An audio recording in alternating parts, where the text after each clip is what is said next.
Okay, amazing. Great. So Chazi Hashem, let's jump back into it. And there are a number of us who are at the Tehillim event. Won't judge them, still let them back. I hope they don't judge us for not joining in. And Baruch Hashem, Naharu Pashte, everybody has their place and their part in the ultimate tikkun that all of us are trying to bring about in the world, especially on the eve of this Shivasar B'Tammuz, moving into the 3 weeks. I'm thinking a lot about brokenness and more importantly to think about fixing, which is the only productive thing to do. We don't think about the way things are now, we think about the way that things will be. And more importantly, like I said, I gave a shir earlier for like a videoed shir that's going to be played by an organization in the States. So I said, instead of talking about the way that things should be, we'll swap the word should for could. And there's a difference. It's not the way that things should be, or I didn't say should, I said will be. It's like, not the way things one day will be. It's the way that things could be. Meaning to say, it puts the ball back into our court. You know, it's really on us. It's mamash on us to make sure that we're playing our role in the fixing. B'siyata d'shmaya, which of course all of us are. So, let's jump back into our learning of Yichud HaHisbodedus. Last week, we didn't do that much in the way of text. I think we just... Did we turn the page? You remember where we got? We got up to Dalid. Are you sure of that? I'm not quite sure. Could be you got up to Dalid. I don't know what you're reading ahead, but okay. I think we'll start whatever wherever we're actually up to. This is where we'll be up to. Okay, we'll just turn the page, and we'll start on the top paragraph. Al-Kain. Yeah, I think that's where we may be up to. So, we were speaking, though, outside, just to review a bit, we were speaking about the final stage of connection, right? What that is, the final stage of a complete, healthy connection. In this case, right, we're speaking in the parable of the Ashir, the Ani, the pauper, the person that's collecting money, funds, and the person who will hopefully be helping him out. And we spoke about that ultimate level, where it isn't just that the person happens to be welcomed into the person's home, or even that the person is made to feel as if they're able not just to take from the other person, but to actually be a part of giving, right, like we spoke about. But the ultimate stage is where it doesn't happen arbitrarily, where this person just so happens to meet, this other person in a particular place, or he happens to knock on his door at this particular time, but they're really friends.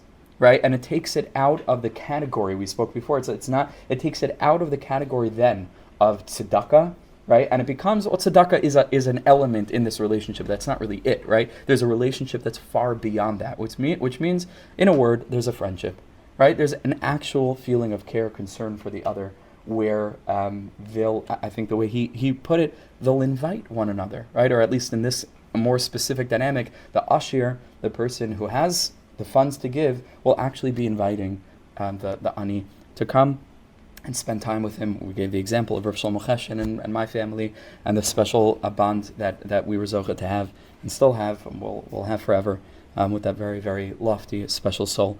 I'm just curious, did anybody get a chance to read the what I had sent? Yeah, so you got a bit more of a picture of who he was. Very, very special. Okay, so let's jump back inside the sources, and we take a look at this paragraph, Al-Kain. So he says, Al-Kain, therefore, b'shlav zeh, when we start speaking about this level of the relationship, b'shlav zeh, at this point, tzarech ha'ashir liftoyach mitzidoi es ha'eskasheros. At this point, the ashir himself, or herself, needs to be the one that's opening up the portal of the relationship. They don't wait for someone to knock at their door. They're going ahead and inviting the person to spend time with them because, again, it's not a chesed basket case. It's because they genuinely want to spend time with this person. Kigoin, for example, derech mashal, to continue with this particular parable, sheyashush b'libai es ha'emes, where it becomes so clear to the bal habas, it becomes so clear to the person who's giving the money, she'oreach maybe shefal bal habayis. Right? That the person is literally, not in some abstract way, even though this is quite abstract, we're going to speak in a spiritual sense in a minute, but it isn't just excuse me, abstract in the sense that here the person is giving me an opportunity to do a mitzvah, right? And okay, so he's giving. Is he really giving? What's he giving? Oh, it's cute. He's giving an opportunity, but that's right. That's still pretty abstract in terms of what the person's actually giving. Over here, he says more than that.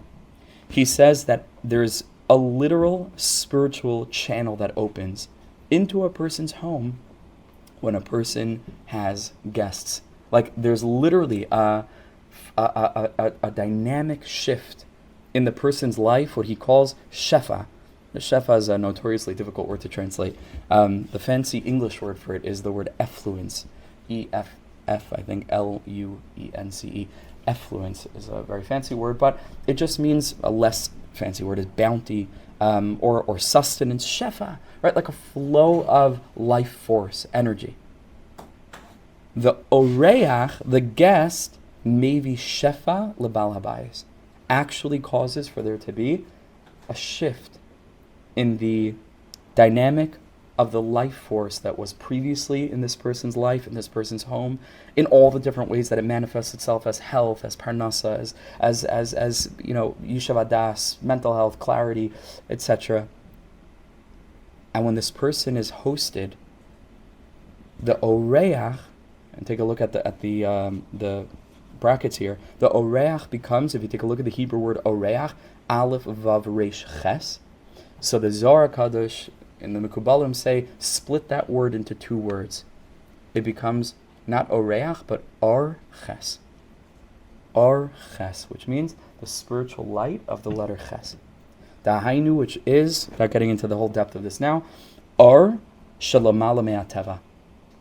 It brings about a supernatural portal that opens up into the person's life for hosting guests. Having someone stay at one's home. Oreach is our ches. What's ches? What's 8? So anybody, I think, with just minimal basic knowledge of Jewish theology, philosophy, understands that 7 is always the number that represents nature, right? So it's a very basic idea. 7 days of the week, 7 classical planets, 7 continents, 7 oceans, 7 colors of the rainbow. Everything in nature is 7. 8 is always representative of that which is what's called lemala min hateva, beyond nature, which of course is why Hanukkah is 8 days, the bris milah is on the 8th day, right? There are 8 strings of tzitzis. All these things have to do with a light that's beyond nature, right? The ability to transcend one's natural inclination. Just like Hanukkah, right? Where the oil that was only supposed to last for one night, however we understand exactly how that unfolded, in what way, whether they lit all of them the first night or they lit just one of them, but ultimately it broke all the boundaries of nature, and it lasts, of course, for 8 nights, and that's the light that's beyond nature. That's the light of the letter ches.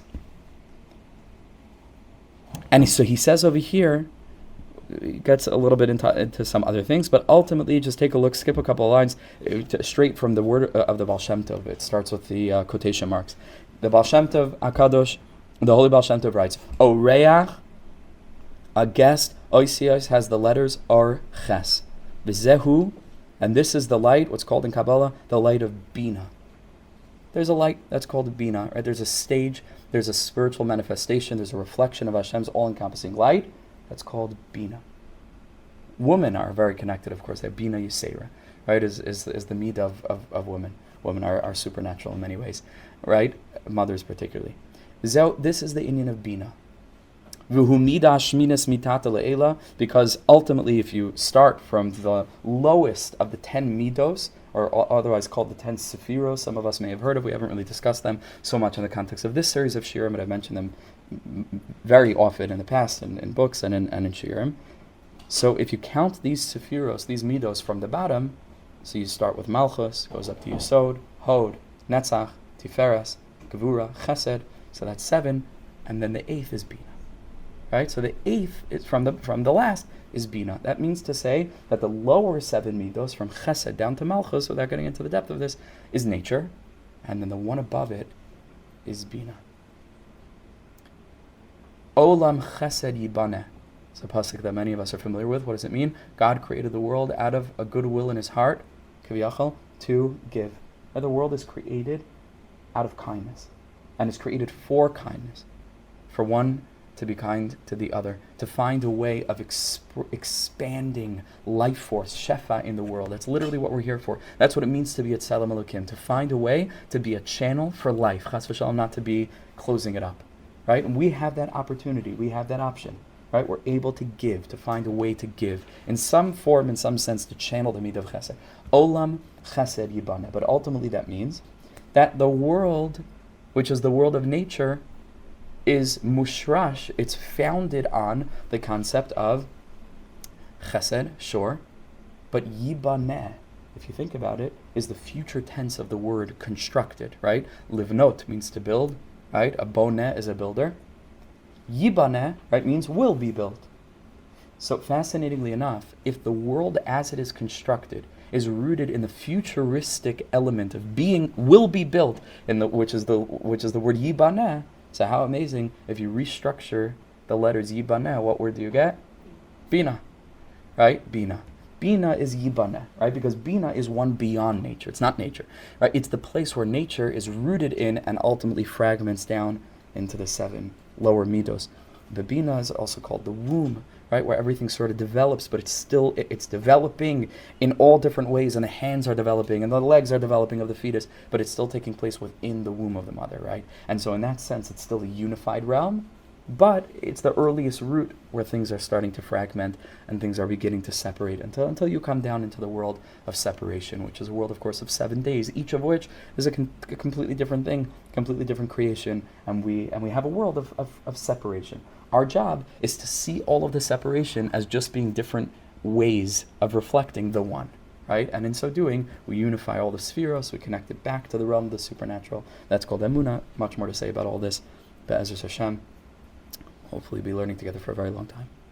A lot to get to. So that's very basically, Ar Ches, right? That's what it means. The light of Ches, that's Oreach. A guest comes to one's home, Ar Ches, supernatural light. Supernatural Shefa.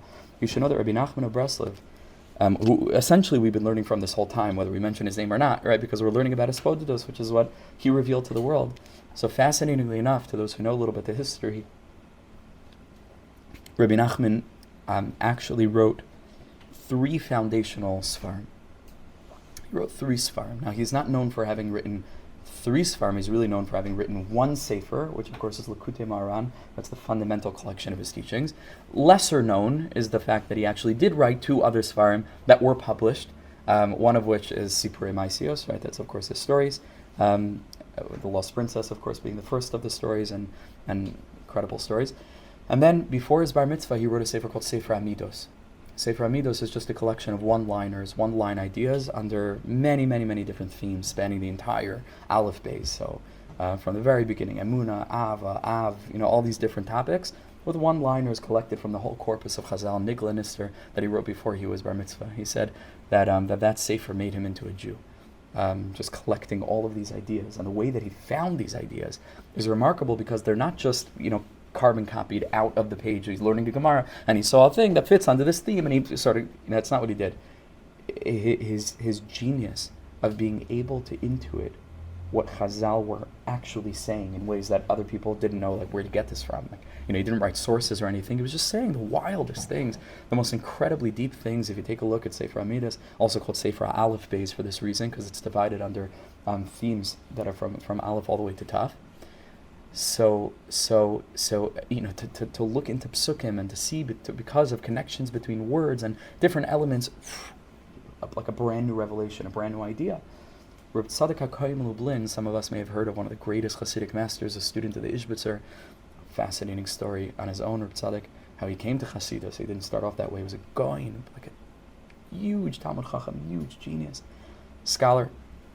And I believe at the very end of his life, the last few decades, 60s, 70s, 80s, I believe he lived a fairly long life. So we'll search away. Again, I don't want to say anything definite. It could be fact-checked. Only on Shabbos you could say what you want. It's called a Shabbos fact. But during the week, I have to be very careful. So people let me know how long Reb Tzadok lived. But at the end of his life, what Reb Tzadok was busy with was writing the Mara Makomos, writing the sources for these lines in Rabbi Nachman's Sefer Amidos that he had written before his bar mitzvah. And even Reb Tzadok's Maramakaimas, he didn't cover all of them. Like, he gave you some suggestions, not all of them. Others have also taken up that task to try to parse through the entire corpus of Chazal. Bavli, Yerushalmi, this is before Sefaria, this is before, like search engines. Like, to know everything is, talk about supernatural, it's not regular, right? So those are the Sfarim that we know Rabbi Nachman wrote. Likutei Moharan, Sipurei Maasiyos, Sefer Amidus. And then his student, Reb Nassan, went ahead and he wrote a whole, I'm just sort of giving you a picture of the Breslov corpus. He wrote something called Likutei Halachos, which takes every lesson in Likutei Moharan and finds a corresponding area of halacha in the Dalet Chelkei Shulchan Aruch that you and I would never imagine these teachings to be connected. Like, what does this have to do with Shluch HaKan or whatever? And Rav Nosson shows how using Rabbi Nachman's teachings, you can understand the inner dimension of the whole sugya in halacha. The whole thing opens up the spiritual meaning behind it. I actually have floating around somewhere. I don't see it, and I haven't seen it for a while. But the Breslov Research Institute has, no, I can't see it right now, but we have it somewhere floating around. Has started to put out Likutei Halachos in English. So they put out the first volume, which covers the first 4, 5, 6 discourses out of hundreds and hundreds and hundreds and hundreds. Rav Chaim Kramer is in charge of who was the founder and director of the Breslov Research Institute, said that when they get through it all, it'll be bigger than an Art Scroll Shas. Like, it's massive amount, massive.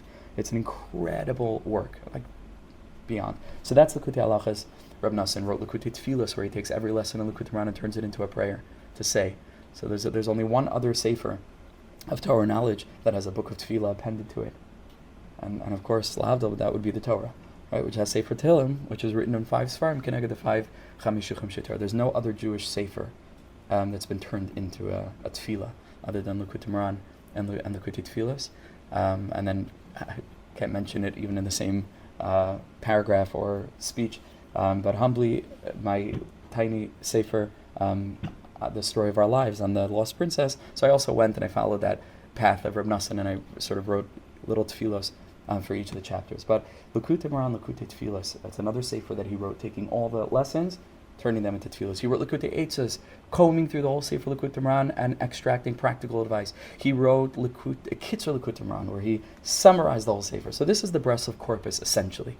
But all this is just a hakdama to a tiny anecdote. But it's good to know. It's just good to have some kind of picture. People talk about Breslov, Breslov or Hasidus. What is it? Where is it contained?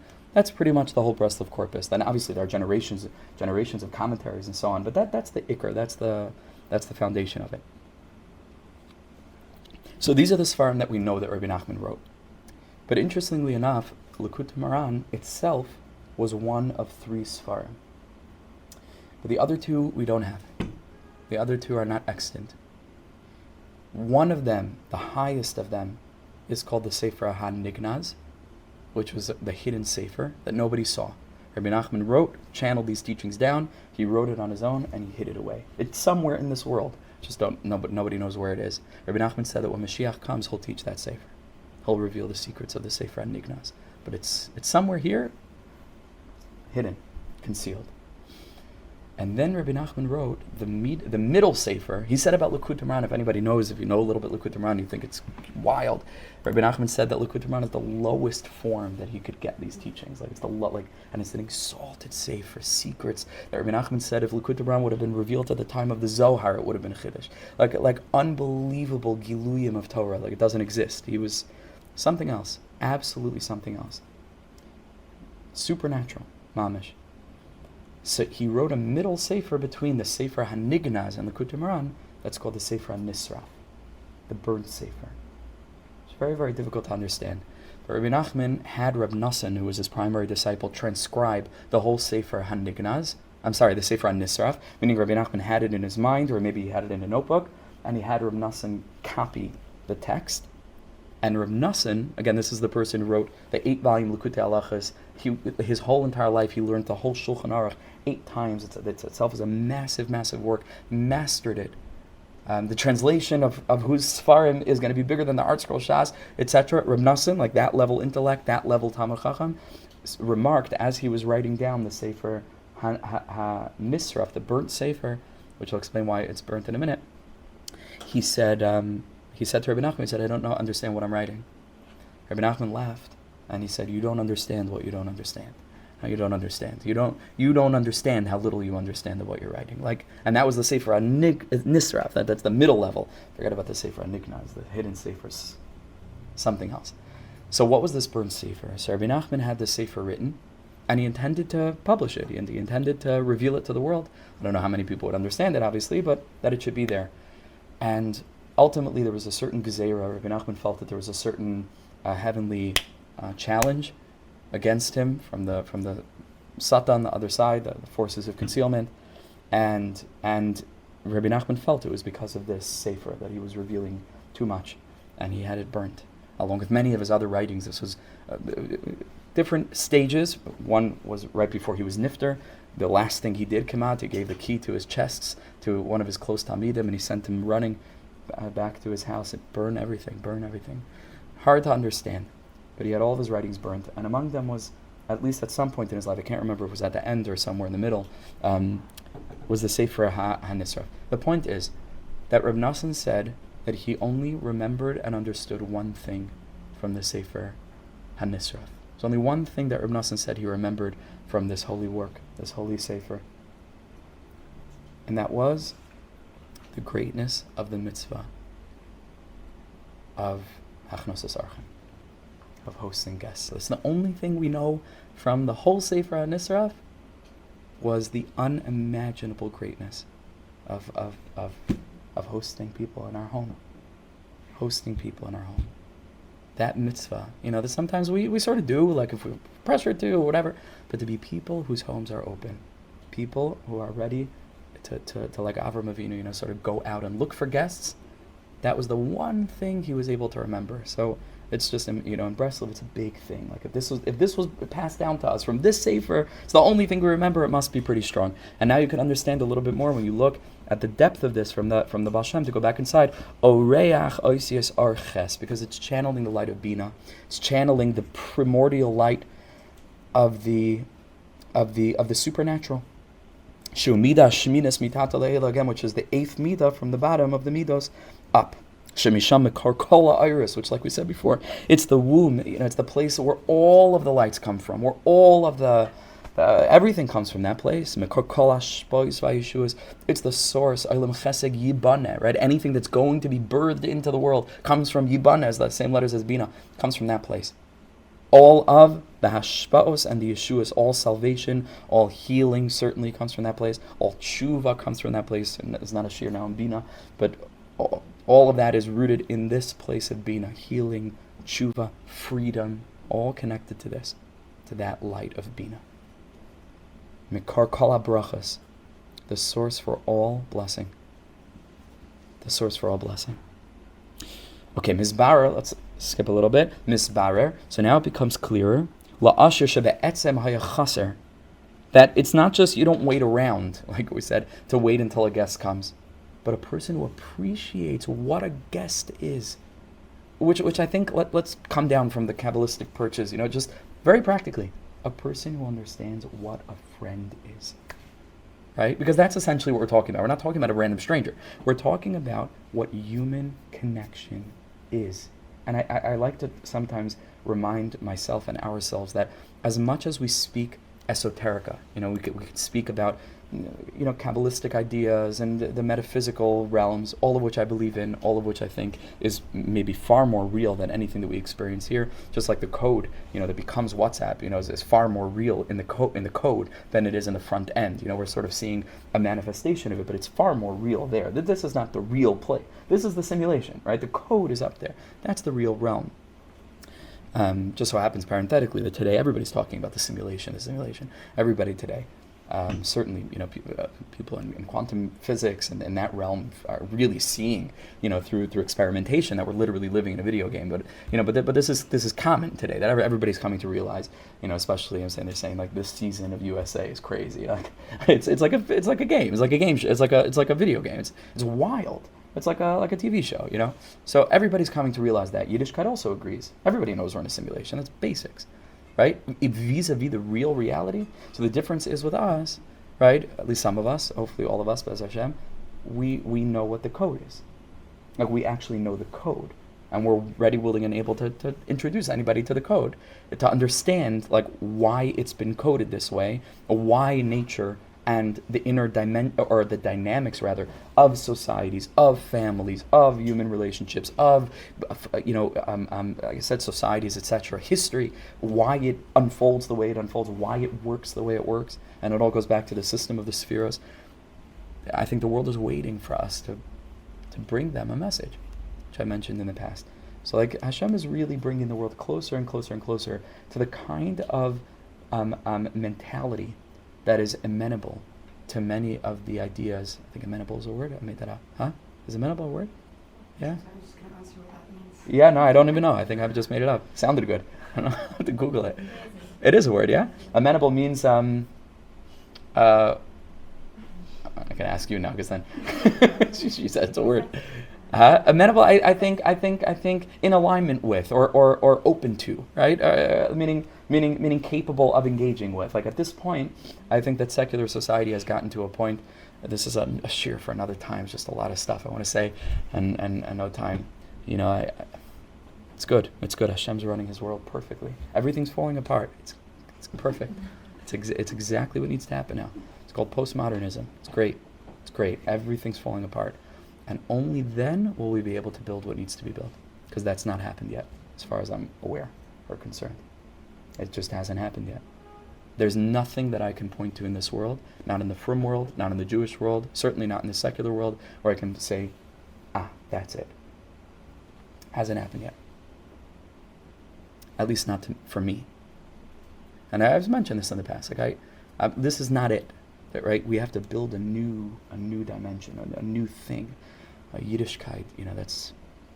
That's the way it could be, and it will be, but it could be, and that's our job. That's our job to do that work together. But the world is much more open today, much more open, because all the illusions have been stripped away. Like everything's falling, all systems are collapsing, and on the one hand, people are very nervous about that. On the other hand, I think it's a huge blessing. It's a huge blessing because now people are open in ways they've never been open. Open to spirituality, sure. Open to truth. Open to new ideas, new experiences. Like, the world has gotten so wild that, maybe there is a God. I don't know. Maybe there is a simulator, who's running the simulation. Yeah, there is. There is. Much more to talk about that. How do we get into this now? It's important. Because, like I said before, you can get lost in the metaphysics. You can get lost in the Kabbalistic ideas. But ultimately, and this is really what the secret of the Baal Shem Tov was, and maybe Rabbi Nachman even more. Ultimately, what the Baal Shem Tov wanted to do was to say, sure, you can open up that Rizal and learn all the code, right? But the question is, what does it actually mean here, right, in our lives? How does this translate? Like they said, the early Hasidim, that the difference between Kabbalah and Hasidus was that Kabbalah wanted to bring earth up to heaven. And Hasidus, of course, wanted to bring heaven down to earth. And to reveal that all of those mystical secrets, they're here. It's not some different realm. It is here. It's mamish here. So when I think about that, and I take this Kabbalistic construct, which I think is a good emblematic example, this is not a point that's specific to our Shir and Hisbodedus. I'm saying a general rule and using this as an example, but it's good to apply elsewhere. When I take a look at this, which says that, it's good to have achnasas archim because the oreach is arches, that's the light of bina. It's going to open up tremendous shefa bracha, hatzlacha, and everything else. I will say, a good friendship fills your life with blessing. Right? That's essentially what we're saying. You see, it's the same thing. On the one hand, you speak in Kabbalistic terminology, and you host a lot of guests, and that will open up some portal and whatever. But I say it much more simply. Reb Shlomo Cheshem was a blessing to our family. Hosting guests opens huge gates. Building close friendships, authentic relationships, investing in friendships, it's going to bring blessing into your life. Why? Because there's a Kabbalistic underpinning for how this thing works. Cool, forget it. I mean, either it's good to know that, it's not good to know that. I personally think it's good to know it. But then it's life, you understand? It's life. It's not in an ivory tower of some interesting theory. We put it into practice. So this was a good example of that. Okay, Mizbar la'asher shebe'etzem ha'ya chaser ad she'igi azeh ani v'gamal ima toiva va'ar. So this is it. The person's giving him so much That he doesn't wait around until the person stumbles across their doorstep. Avram Avinu goes out looking for guests. Now we can understand why. Right? On the one hand, Avram is the ish chesed. He wants to do kindness with everyone. He's so full of giving. Or maybe he just understood that it's not good to be alone. Maybe he was just really lonely and looking for a good friend. Which is the same thing. Doesn't take away from the chesed aspect. It means that Avram was very human. And Avram Avinu knew, like, Ay chavrusa misusa. You know, either you have people around you or there's an aspect of death. Okay. B'machshavos elu, with these thoughts, poyal hanoisen ara amitis alev hamakabel, and that's the key word. Something truthful is accomplished in the dynamic of the relationship. Whereas before we said that the person who's on the receiving end is constantly thinking, maybe this person doesn't really mean it, maybe they're not really authentic, maybe they're just trying to make me feel, etc., etc., etc. Now over here, there's a very clear channel that's opened up between the giver and the receiver, where the giver becomes the receiver and the receiver becomes the giver, and they're both, and in that sense, there's a real kesher.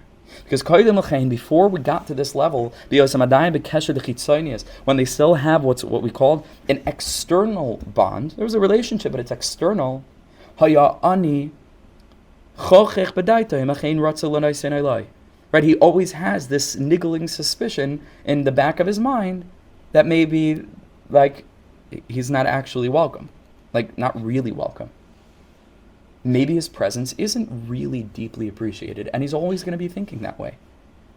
But now that we've arrived at Kesher to Pneumius, at a bond of Pneumius, or of interiority, of Neshama, not Guf, but Mamish, the real thing. And I bless us all with real friendships. Such a blessing. Such a blessing. Real friendship. Ata bekesher de pneumius achar sha'anoisein ma'oirer mitzidai as hakesher umadgish be'emes as hiyosein nitzrech ala ani.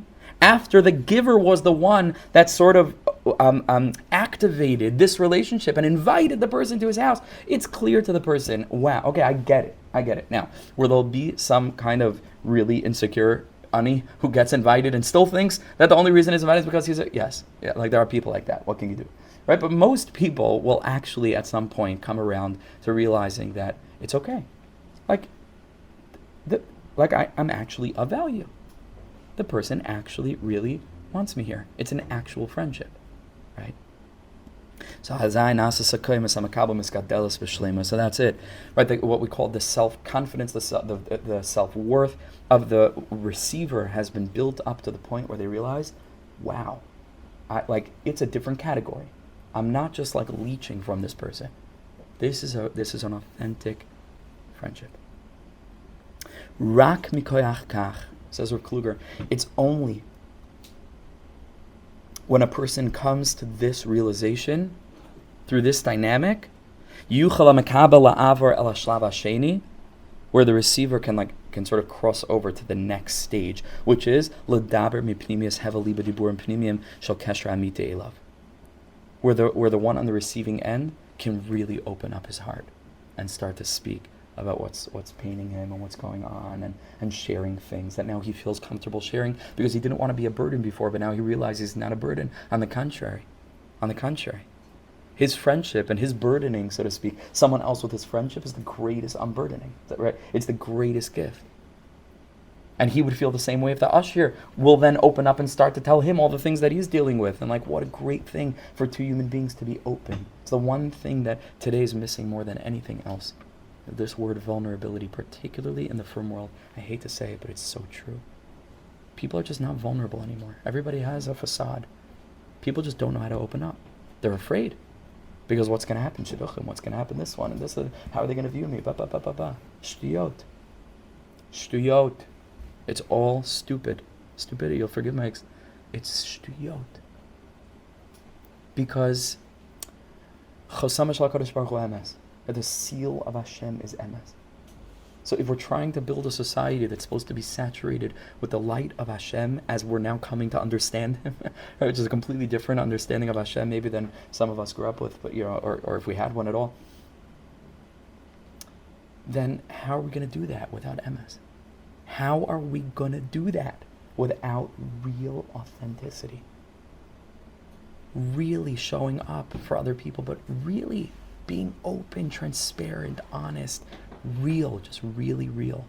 EF It's EF because we're locking God out.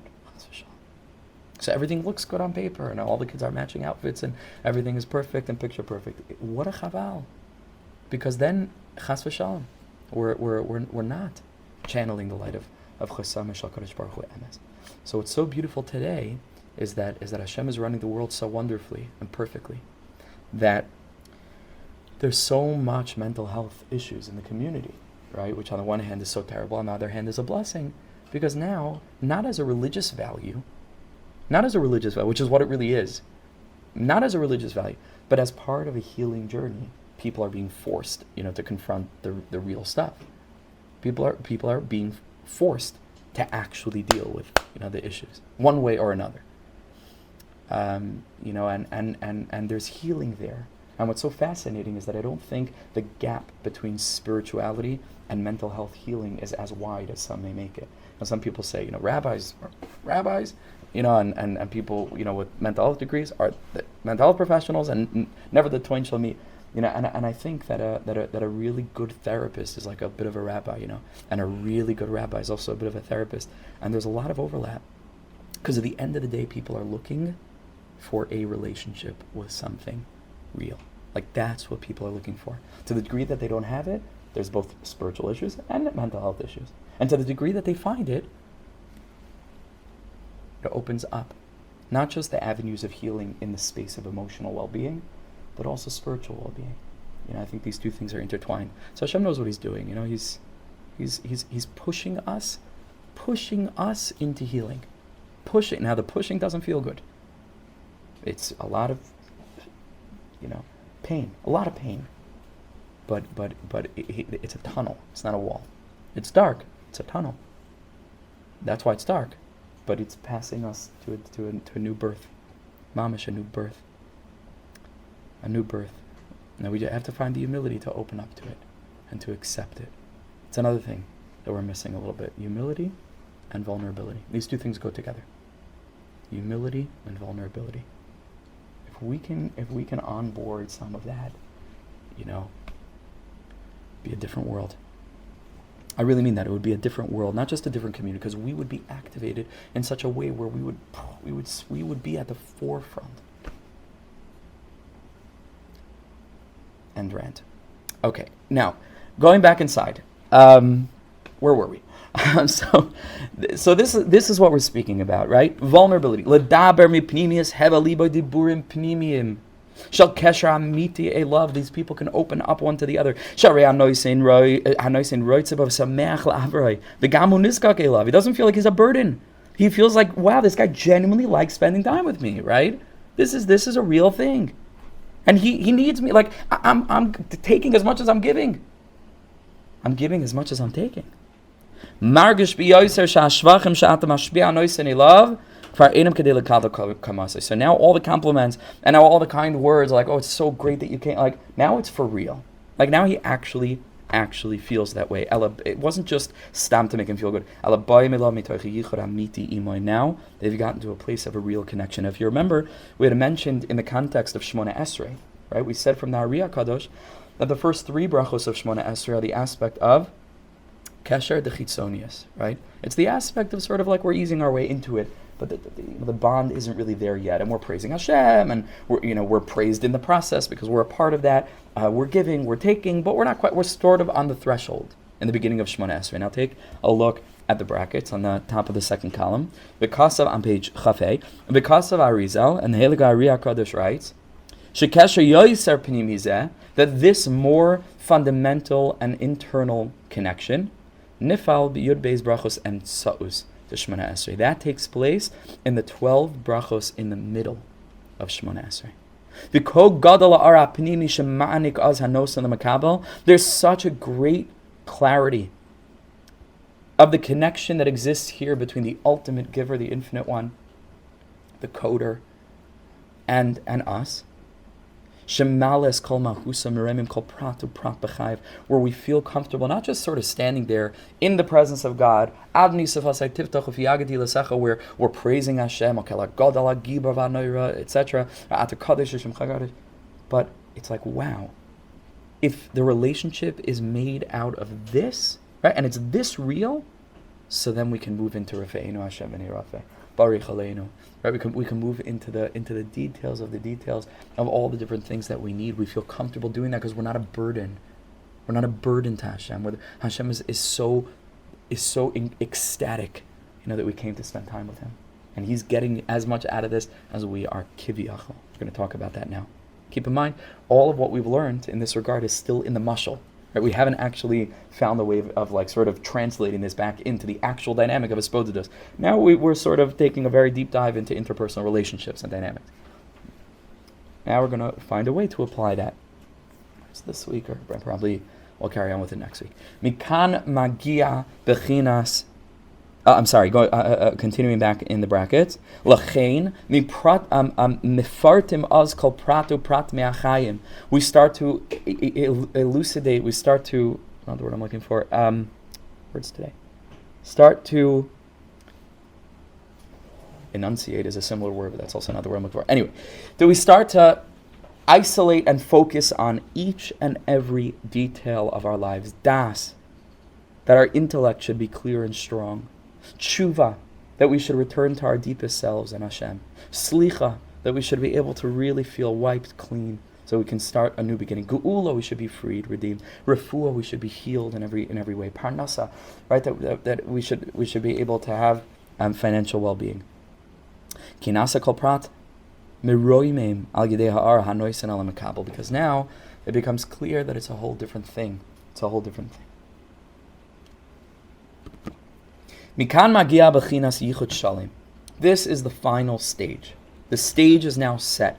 The dynamic is in place. There's a clear understanding on the part of the giver, on the part of the receiver, and in our terms, on the part of the mitboded, the one who's going out to speak to Hashem, and the one to whom the person is speaking to, which is the one, the only one. Sha'az nasam halavavas la'achas, where the hearts merge. They're now one. There's no difference. There's a certain sense of symbiosis between them in this relationship. They're both giving, they're both taking. There's an equal sense of presence. Excuse me. Nesesa kaimasam shabe. Now their statures in this relationship have equaled out, leveled up. And now there can be an aspect of face to face, like the Kruvim, which of course represent Klal Yisrael and Hashem facing one another equally. We didn't have one infinitely large Kruv and one infinitely small Kruv. They were the same size. They had the same likeness, the same face. Male, female, different energies, both part of one whole. Adam and Chava, who of course were first one being, before the split that made it possible for them to fall into the illusion that there's something other, than oneness, right? Which is the essence of duality. If you take a look at the Arizal explains that that's the depth of Rosh Hashanah. I don't have time now to get into this huge sugya. Essentially, Rosh Hashanah is called Hayom Haras Olam, right? We say on Rosh Hashanah, this is the birthday of the world, but it wasn't the birthday of the world. Rosh Hashanah is not the day that the world was created. Rosh Hashanah is the day that Adam and Chava were created, right? That was an Aleph B'Tishrei. So, Hayom Haras Olam is the day that Hashem, according to the Medrash, sawed apart, it was the first surgery ever, severed Adam and Chava, were one being, back to back, in some sense, right? Whether they were people, whether they were meta people, etc., right? A lot of depth there as well, where these things took place, on what level, in what realm. I certainly don't know. But Hashem made what's called a nesira, which means a cutting apart of these two, of Adam and Chava. And in a certain sense, well, this is the creation of the world, right? What's the world? The world is olam. What's olam is milashon? What's the word olam come from? Ha'elem. Hidden, exactly. Hidden. Ha'elem. So Hayoim Haras Oila means to say, you know what the source of the concealment was? What's the concealment? Well, what's the revelation? The revelation is that Ein Od Milvado, everything is God. The revelation is that literally everything is saturated with the presence of Hashem. Nothing could take place, right, if it wasn't within what we call the makom, the makomo shel olam, the place of the divine. Right, which if you take a look in the third Shar Nefesh HaChaim, where Chaim B'Lashem makes it very clear, it doesn't mean place, like God is not giving space, but it means philosophical space, meaning the same way that space is necessary for this cup to exist, because if the theoretical space of my hand didn't exist, there could not be a cup, right? It's not just that the cup would break apart. It could not exist if this particular slice of space didn't exist. In that sense, God is the space of the world, right? God is literally the possibility of there being anything. That's revelation. What does it mean, concealment? Hayom Haras Olam. Today is the birthday of concealment. Says the Arizal, well, that was Rosh Hashanah when Adam and Chava were split apart, because the source for concealment is the mistaken perception of duality, of two-ness, where Am Yisrael think that we're other than Hashem, that we think that we're disconnected. And that's, of course, Amalek and the Nachash, who comes to deepen that wedge, drive a wedge further between them, to make it look as if, like, oh, you're kicked out of Gan Eden, like the relationship is severed. That's literally what Amalek is. Asher karcha b'derech, that there's a journey towards Sinai, and Amalek comes in the middle and says, like, what? You're trying to get back together? There's no back together. So the ultimate relationship is what's called panim b'panim, which was, of course, accomplished on Har Sinai. When Moshe Rabbeinu, describing Har Sinai, tells the Am Yisrael, and I have a shir on this online called Panim b'panim, face to face. I think it's an important shir. I think it is. Maybe Kedai. Panim b'panim, Hashem says, well, that's what happened by Har Sinai. Hashem spoke to the Jewish nation, panim b'panim, face to face, two kruvim, Adam and Chava, but as one being. It's one being. It's a wild thing, right? It means that you and I, in a very deep sense, are folded up into the divine. Here and now, literally, the life force inside, we're alive. Like, how wild that is to be alive. Shocking. To be just alive, conscious, a miracle of miracles. Mamish. And where does that come from? It's a spark of the divine. Panim b'panim. That's the real relationship. Givers and takers. God is not less because he receives from us. We are part of God's perfection. And this dynamic of giving and taking is within the infinite. That is part of the infinite. There's no lack that's then filled by something else. There is nothing else. This is everything. Right? In that deepest way of understanding it. That's called panim b'panim. That's called deveikus. That's when a Jew comes to this realization of, whoa, Ein Od Milvado isn't just like there's no other God but him. Ein Od Milvado means there's nothing else but him. Panim b'panim. That's panim b'panim. That's face to face. So he says, now we come l'bechinas panim b'panim. Let's finish this up, this paragraph. B'matzav zeh, at such a level, kfar ein seder l'dvarim. So at this stage of two buddies, right? Kaviyachos, speak this way about Hashem, to most people who would hear a shir like this, right, and then just hear maybe this one thing, did he just call God his buddy? Who didn't listen to 10 hours of us sort of building up this dynamic with all the hakdamos that are necessary. By the way, this is what happens to most rabbis who somehow get sidelined one way or another by the community. It's because people didn't hang around long enough to actually hear what they said. People are so sensitive; they hear one little thing, and they don't take the time to hear the context. Like what he said, what did he mean? Like what the premises are. But now, I think hopefully, if we've done our job adequately and we've taken this journey carefully enough, at this point we can understand what we mean, right? In this aspect of b'matzav zeh. Kfar ein seder l'dvarim. So you get together with a good friend, and where both of you are just having coffee together, and like you don't need something from her, she doesn't need something from you. It's a friendship. You love spending time together. You hang out with her.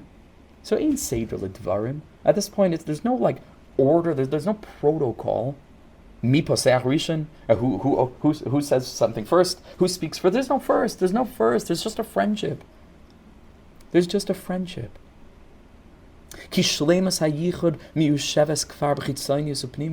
bond is there. The connection's been built. So just hang out. It's natural. It flows. It's not something you need to work on. You show up in Hisbodedus. If that intimacy has been achieved, and again, where does it begin? In our heads.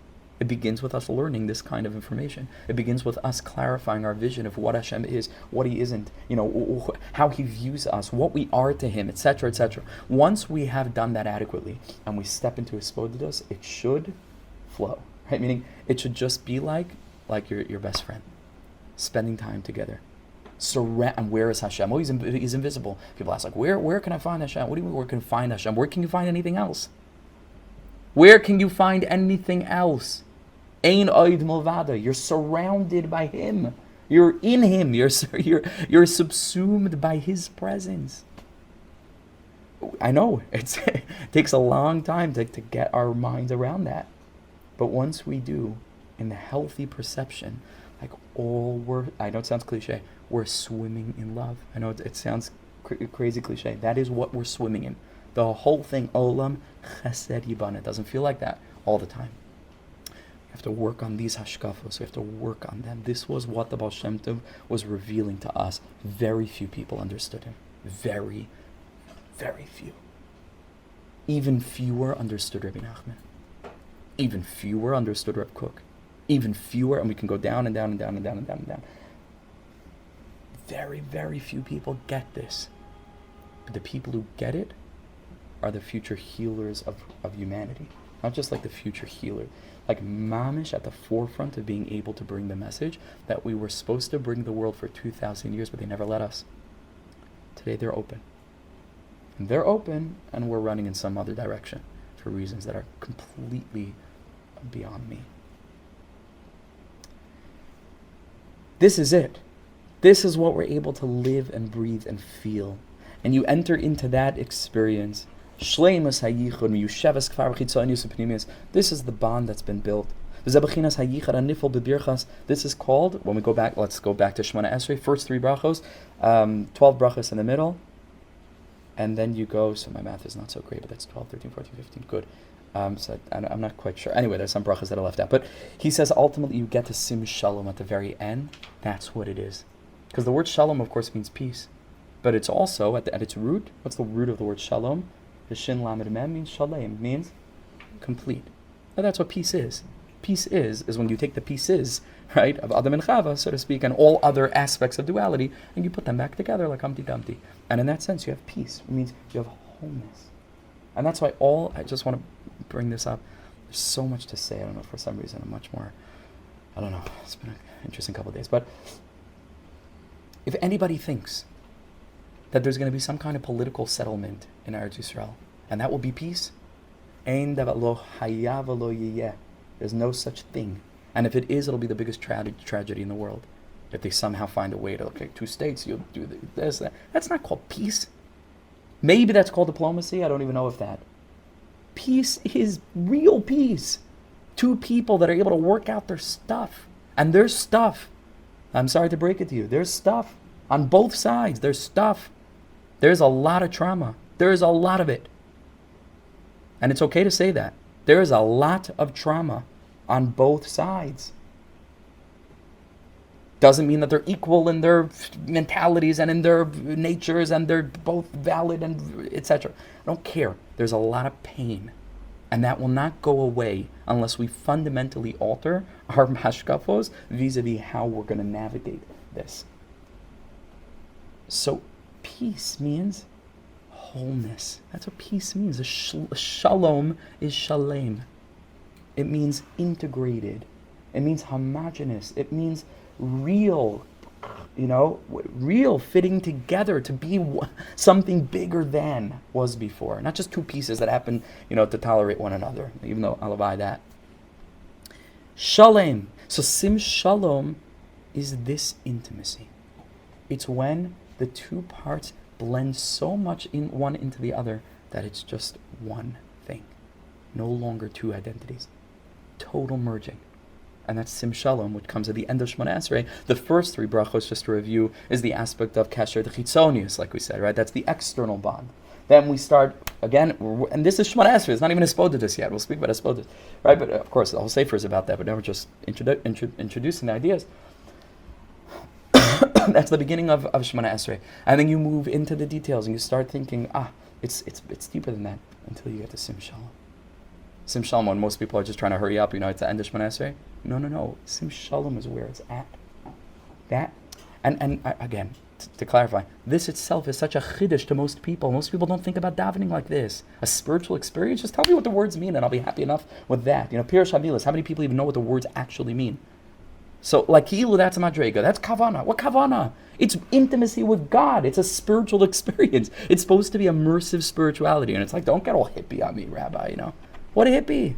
This is what Yiddishkeit is supposed to. This is what Allah is for. What do you think? God needs just a checklist of people just going on and saying the right things, a bunch of robots?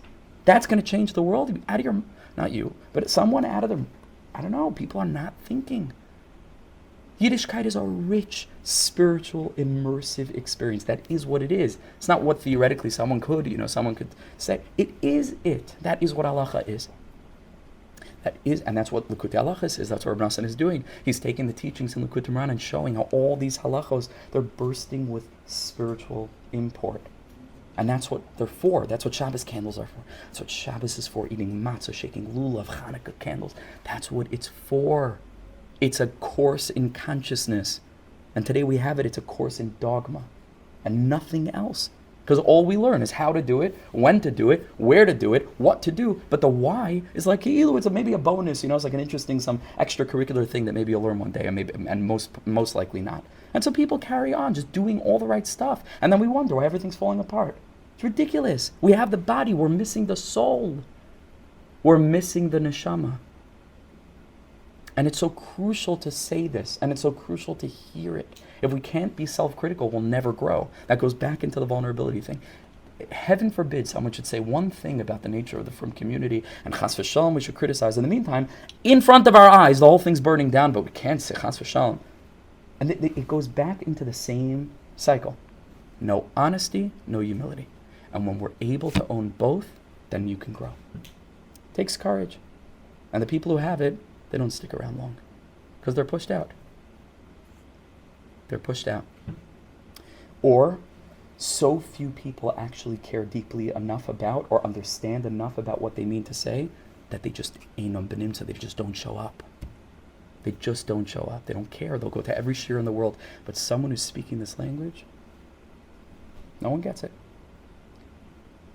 So yeah, there's frustration, there's pain, but there's hope. And there's joy that we're among those who get it and will, be'ezus Hashem, do it right for God's sake, literally, and for our sake, and for the sake of our children and grandchildren, and for the sake of the whole world. For the sake of the whole world. Sim Shalom. Person comes to Sim Shalom. Stay there. Don't rush. Stay there. It's a meditative experience. Immerse yourself in what that light is of Sim Shalom.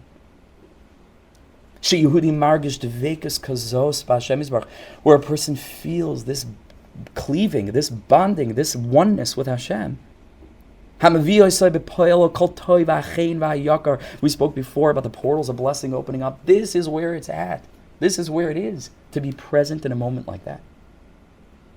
The source of all goodness, of all chen grace, of all preciousness, the avodas koinoi be'emes, real avodas Hashem, real davening. You think there'd be any talking in shuls if people daven like this? How could anyone think of talking? People are too busy davening. They wouldn't need people shushing and making mishaberachs. Who would talk? You ever went to a 10-day silent meditation program where people are talking during meditation? No, because they're meditating. Of course they're not talking. I'm telling you, these people know the secret of silence. They do. And our whole thing became like a social scene. People show up and this and that. And is it better than them not coming at all? I'm sure. I don't know. Maybe. Could be. But that's what we should aim for. That's how we should set our bar. L'chatchila Yiddishkeit. Wow, what it could be. What we need to make it into. This is the nakuda. And that's the word he keeps on saying. Emes. Ba'avodas koinoi be'emes. To really, really serve Hashem. Because this is it, face to face. This is it. And this is what we say. He says that how beautifully. This is the words in Sim Shalom. Ki ba'ar panecha nasata lanu Hashem Elokeinu Teres chaim va'avas chesed. That's the Sim Shalom. Shalom is shalem. It's completion. It's one. What are the words that we use? Ki ba'ar panecha. We've come at that moment face to face. Utstako bracha. And like we said, that opens all the gates. That opens all the portals. V'racham v'chayim v'shalom v'chol tov. This is what davening 3 times a day should make us. That we walk out, not just having done, at least for the men, it's easier to say. Some of the women also, I'm sure, davening shachar, mincha, or whatever. But it's not a checklist thing. For the men, it's much easier for it to be that way because it's more obligatory. So, women have it much clearer than the men in most things. I said before, bina yisera. But we're supposed to leave shul feeling like different, feeling like we just got plugged into an outlet and charged. Really charged. But in order for spiritual charging to happen, it needs to be with das. It needs to be with intellect, with awareness, with consciousness, and with heart. And that's what Moshe Rabbeinu told us at the end of the Torah. V'yadata hayom. We need to know, to have real expanded, mature conceptions of divinity and etc. V'hashivosa elavavecha. Then it impacts the heart in the way that it ought to impact the heart. Because small concepts, it's not going to do so much for us. It's not going to do so much. We need the depth of the depth. We need the real thing. We need to be giving that over to our children and to our students. Kadosh Baruch Hu should bless us to continue, to fighting the good fight. But it's not just a fight. It's a journey. It's a dance. And it's a beautiful journey to be on. And we should be zocheh to live it, to really live it. Like I said before, it's not just a theory.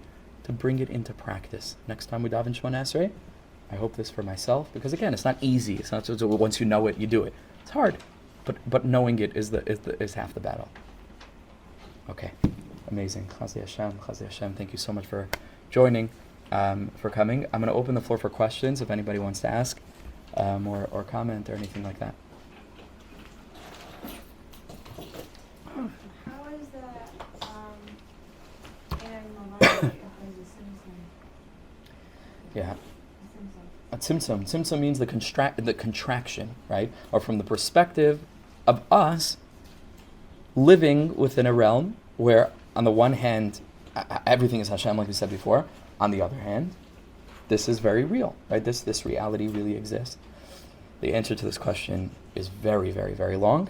It's a huge, huge sugya, and there are a number of different approaches to this question.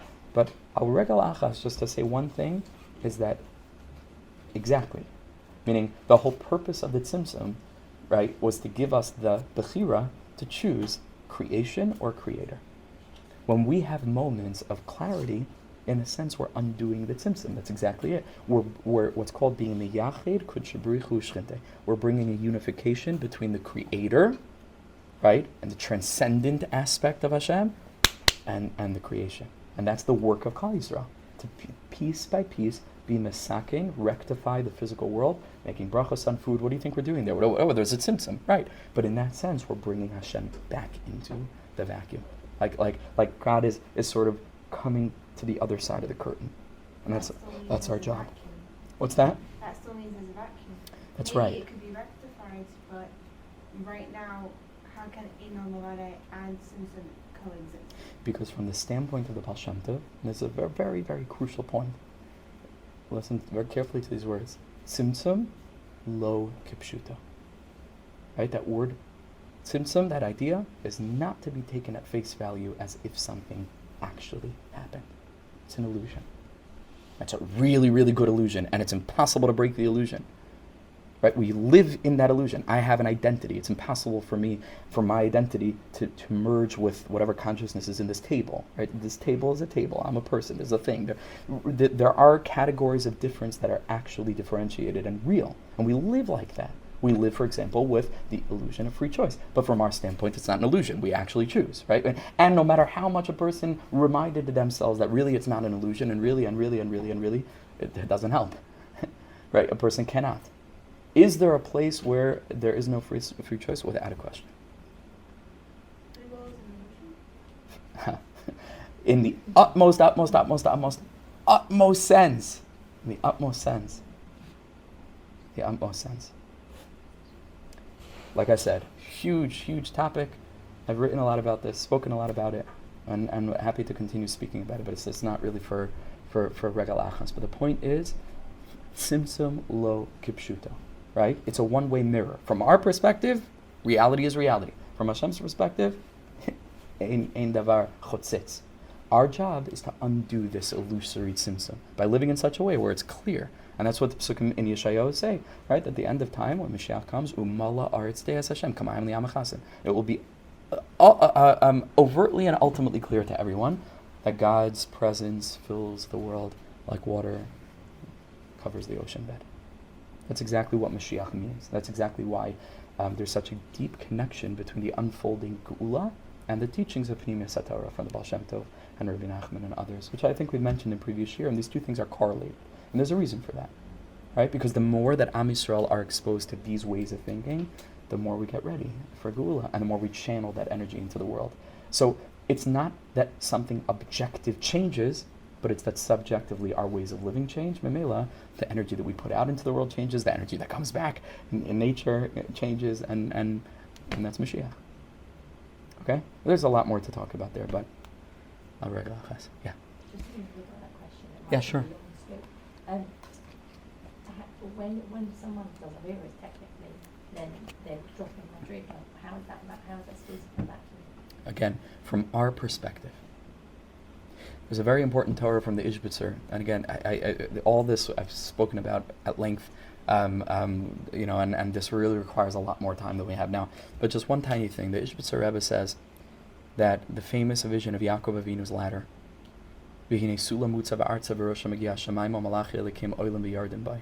right? There's a sulam, there's a ladder that's founded on, what's it called? It's firmly implanted on the earth, and the top of the ladder reaches the heavens, and angels of God are ascending and descending. What's the end of the pasuk? V'hinei Hashem nitzav alav. And God was nitzav. It could mean like the words like atem nitzavim hayom means to stand, but you'll see in a minute it means more than that. But God was presiding over the whole scene. Okay. Says the Ishbitzer, the depth of this is the following. Yaakov Avinu was seeing a microcosmic or emblematic reflection of himself. And he's the archetypal Jew, right? Yaakov Avinu, Yaakov, the 12 Shvatim come from Yaakov, all come from Yaakov is really the first Jew. So he says Yaakov Avinu sees the Malachim going up and down the ladder. He says, the Malachim are, it's Am Yisrael. We rise, we fall. And that's mitzidenu. That's from our side, from our perspective.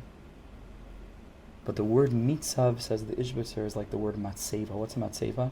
Nebuch, right? Person's nifter. We put a matseva by their place of burial so that it's lezecher olam, right? It's stone. It's hopefully chas v'shalom shouldn't be desecrated or anything like this. It's forever. That's the place where eternally, generations know where this person is buried because there's a matseva there, meaning it's there, it's implanted. It's not something that's supposed to move. He says, however much the Jewish person is going up and going down the ladder, which from their perspective is real, and in our experience of Bechira, I called it an illusion before, but we can use the word experience, which is much more relevant, right? Because forget the illusion, we have a Bechira, right? So from our perspective, it's very real, right? So in our experience of Bechira, we work to climb the ladder, and we work on our shmiras and mitzvahs, and we work on our depth of understanding why the mitzvahs are so important, and the rectifications that we're making in the world beyond and in the world within, etc., etc. And we do what we can to climb the ladder up, but we can slip when we move further away from the ladder. Cool. But v'hinei Hashem nitzav alav, right? Hashem is implanted there forever and ever and ever and ever. From his perspective, it's not a matter of how far or how close. I'll tell you another thing. This is from the sefer Our Torah. Oh no, this is from the sefer either Likutei Torah or from the Lubavitch, the first Rebbe of Lubavitch, the Alter Rebbe, the Baal Tanya. Mind-blowing thing. And you know what? And it so much connects to this. I'm sorry, I'm keeping you guys way over time. It so much connects to this with this one. He says, how is tshuva ever possible? For this reason, right? He says, how is tshuva ever possible? There's no such thing as being far from God. God is in every place. God is right here all the time. So what does it mean? You went away and now you need to return. Like what does tshuva mean? Listen to this. Because it's so deep. And it mamish cuts to the core of everything we just learned tonight. I'm so happy you brought this up. He says, you're right. You're always close to God because God is always there. But the question is, are you back to back or face to face? Proximity-wise, God is in every place. Not far from God. There's no such, it's not conceptually or philosophically or theologically possible. There's no such thing. No such thing. It's the third grader, year 3 perception of God that we think is somewhere in heaven, and we're all the way down here. Uncle Moshe tried to remedy this, of course. Understand? You tried to teach people, God is, Hashem is here, Hashem is there, Hashem is everywhere. They didn't really get the point. They sing a nice song, but they never really got it. Of course, he's a Lubavitcher. He was trying to bring these ideas into the mainstream.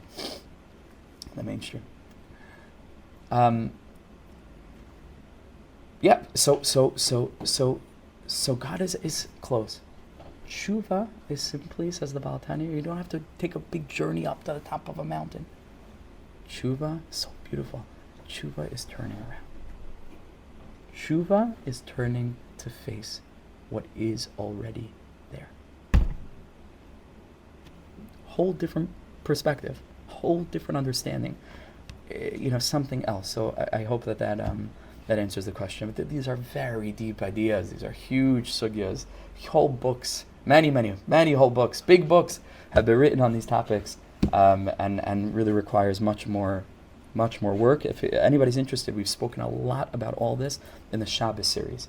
We have a whole series. It's a men's shir that I give on Thursday nights, which we've been going for a long time now. It's Baruch Hashem. We started from the really just earliest ideas about Shabbos, if you want something else thematic. And we went through the whole Kabbalah Shabbos. We went through Nero Shabbos, very, very, very deep. We had, I think, something like 20-something shirim just on Ana B'Koach, on that tefillah that we say right before L'Chadodi, and now we're in L'Chadodi. So really, we have those shirim are available on Spotify, on YouTube, SoundCloud, and Google Drive. I'm happy to, I'll send the links if you're interested. But over there, we spent a lot of time on these ideas. And if you want another Maramakom, if you take a look in chapters 16 and 17 of my book, The Story of Our Lives, that I mentioned before, and Rabbi Nachman's Story of the Lost Princess, those 2 chapters go very deeply into this whole sugya, which really sits at the crux of Jewish philosophy, and Avodas Hashem. Okay, amazing. Baruch Hashem. I feel like we covered a lot. All b'siyata d'shmaya, and Hashem should help us become more and more awake, more and more conscious, more and more real, more and more activated, so we can do our job of healing a very broken world. Hashem's help. Okay, amazing. Thank you so much. Thank you to everybody who's joining us on the Zoom, online.